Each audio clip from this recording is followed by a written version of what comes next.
আপনারা জানেন যে মহিবুল্লাহ মিয়াজি, যিনি টিএনটি মসজিদের ইমাম, দীর্ঘ সময় যাবৎ উনি ইমামতি করেন, উনি একটা এজাহার দিয়েছেন।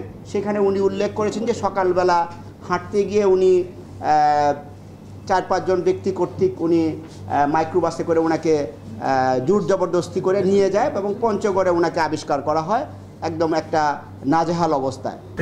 কোন দিকে হাঁটতেছি আমি জানি না, আমি চিনি না, হাঁটতেছিলাম। এক পর্যায়ে আমি দেখি যে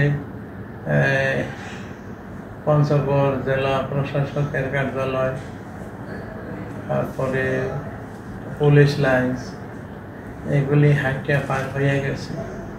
সেখানে উনি চেইন এবং তালাবদ্ধ অবস্থায় ছিলেন, যেটা একটা স্বাভাবিক অবস্থা না। পরবর্তীতে পুলিশ এবং আশেপাশের লোকজনের সহায়তায় উনি রেস্কিউ হন এবং উনি আমাদের কাছে এসে রিপোর্টও করেন।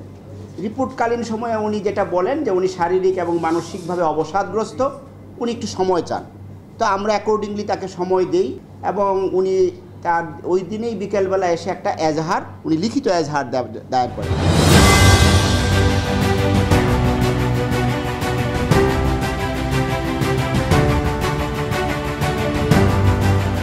স্টিল আমরা মনে করি জিনিসটা অবসকিউর, এখানে কারো ইন্ধন আছে কি নাই এটা আমাদের কাছে স্পষ্ট না।